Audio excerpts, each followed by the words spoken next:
টাইমিটৰ দৰ্শকসকলৰ বাবে এই মুহূৰ্তত লৈ আহিছো এটা গুৰুত্বপূৰ্ণ খবৰ। বহাগ বিহুৰ প্ৰাকখনত সমগ্ৰ ৰাজ্যবাসীয়ে বিদ্যুৎ মাচুলৰ পৰা সকাহ পাব, কিয়নো বহাগ বিহুৰ সময়ৰ পৰাই ৰাজ্যখনত বিদ্যুৎ মাচুল হ্ৰাস কৰাৰ সিদ্ধান্ত গ্ৰহণ কৰিছে ৰাজ্যৰ মুখ্যমন্ত্ৰী ডক্টৰ হিমন্ত বিশ্ব শৰ্মাই। 1 জানুৱাৰীৰ দিনটোতেই ইতিমধ্যে এই কথা ঘোষণা কৰিলে ৰাজ্যৰ মুখ্যমন্ত্ৰী ডক্টৰ হিমন্ত বিশ্ব শৰ্মাই। এই ডাঙৰ খবৰটো টাইমিটৰ দৰ্শকসকলক এই মুহূৰ্তত জনাইছো। Time 8 big breaking.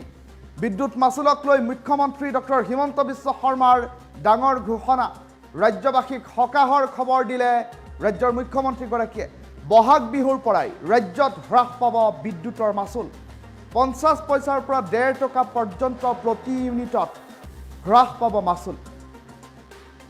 আৰু 150 ইউনিট খৰচ কৰা প্ৰতিগৰাকী বিদ্যুৎ গ্ৰাহকৰ বাবে ভাল খবৰ লৈ আহিছে বছৰৰ প্ৰাৰম্ভণিতেই ৰাজ্যৰ মুখ্যমন্ত্ৰীগৰাকীয়ে।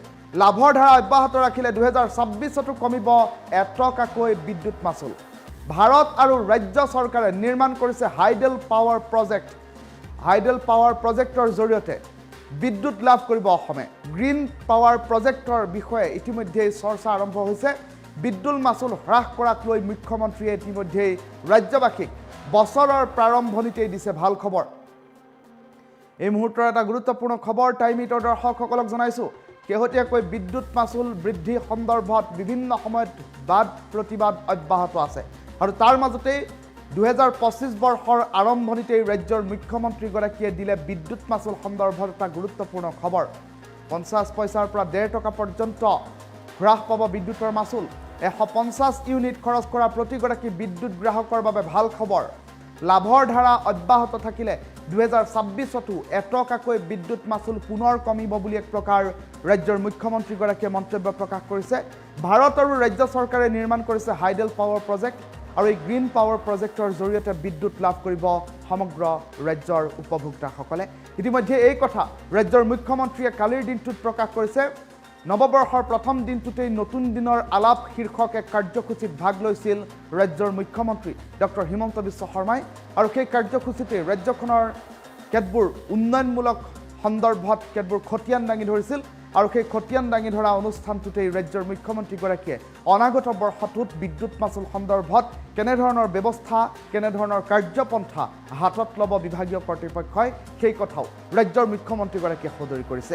ৰাজ্যৰ মুখ্যমন্ত্ৰী ডক্টৰ হিমন্ত বিশ্ব শৰ্মাই বিদ্যুৎ মাচুল সন্দৰ্ভত কি মন্তব্য কৰিছে এই মুহূৰ্তত শুনাই লৈছোঁ।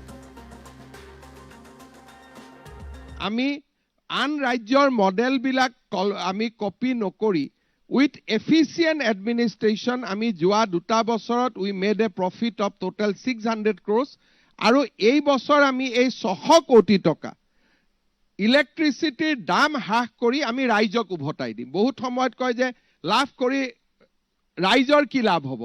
ৰাইজৰ লোৱাৰ ইলেক্ট্ৰিচিটি টেৰিফ এইবাৰ আমি বহাগ বিহুৰ পৰাই আৰম্ভ কৰিম লাহে লাহে ইলেক্ট্ৰিচিটিৰ দাম কমোৱা। 50 পইচাৰ পৰা 1.5 টকা আমি লোৱাৰ মিডল ক্লাছ যোনে অন্তত 150 মেগাৱাটলৈকে 150 ইউনিট খৰচ কৰে তেওঁলোকৰ বাবে এই বছৰ আমি 1.5 টকা মাচুল হ্ৰাস কৰাৰ আমি এটা লক্ষ্য বান্ধিছো। আৰু যদি এই ধৰণে আমি প্ৰফিটত থাকো 2026 চনতো আমি আৰু 1 টকা কমাব পাৰিম। Then Assam tariff will be very very comparable হৈ যাব with the other state. এই বছৰ আমি ভূটানত যাওঁতে ভূটানৰ চৰকাৰৰ লগত আমি আলোচনা কৰিছো। অৰুণাচল চৰকাৰৰ লগতো আমাৰ আলোচনা চলি আছে। অৰুণাচল আৰু ভূটানত 500 মেগাৱাটছৰ দুটা হাইডেল প্ৰজেক্ট অসম চৰকাৰে উৎপন্ন কৰাৰ বাবে it will be own by Assam government, আৰু আসাম গভৰ্ণমেণ্টত অসমত যিহেতু হাইডেল পাৱাৰৰ বৰ্তমান কোনো স্কোপ নাই, কপিলি এই বছৰত আমি ইনগ্ৰেট কৰিম, তাৰ পিছত অসমত জলবিদ্যুৎ প্ৰকল্প নাথাকিব। সেইকাৰণে আমি ভাৰত আৰু ভূটানত ৰাজ্য চৰকাৰৰ ইলেক্ট্ৰিচিটি বোৰ্ডে দুটা জলবিদ্যুৎ প্ৰকল্প নিৰ্মাণৰ দিশত আমি আগবাঢ়িছো। 100% electricity will come back to Assam. সেই ধৰণে আমি এটা নতুন বিকল্প গ্ৰীণ পাৱাৰৰ ক্ষেত্ৰত আমি আগবাঢ়িছো।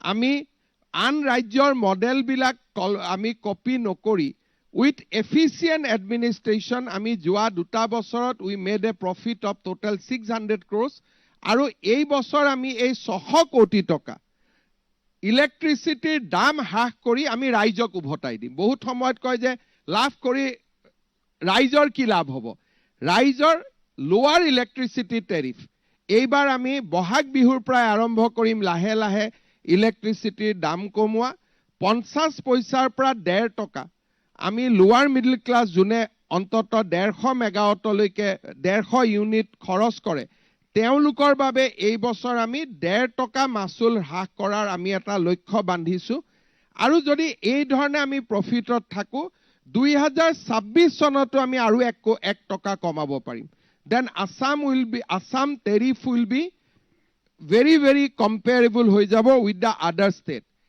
এই বছৰ আমি ভুটানত যাওঁতে ভুটানৰ চৰকাৰৰ লগত আমি আলোচনা কৰিছো অৰুণাচল চৰকাৰৰ লগতো আমাৰ আলোচনা চলি আছে অৰুণাচল আৰু ভুটানত 500 মেগাৱাটছৰ দুটা হাইডেল প্ৰজেক্ট অসম চৰকাৰে উৎপন্ন কৰাৰ বাবে it will be own by Assam government আৰু আসাম গভৰ্ণমেণ্টত অসমত যিহেতু হাইডেল পাৱাৰৰ বৰ্তমান কোনো স্কোপ নাই কপিলি এই বছৰত আমি ইনোগ্ৰেট কৰিম তাৰ পিছত অসমত জলবিদ্যুৎ প্ৰকল্প নাথাকিব সেই কাৰণে আমি ভাৰত আৰু ভুটানত ৰাজ্য চৰকাৰৰ ইলেক্ট্ৰিচিটি বোৰ্ডে দুটা জলবিদ্যুৎ প্ৰকল্প নিৰ্মাণৰ দিশত আমি আগবাঢ়িছো 100% electricity will come back to Assam সেই ধৰণে আমি এটা নতুন বিকল্প গ্ৰীণ পাৱাৰৰ ক্ষেত্ৰত আমি আগবাঢ়িছো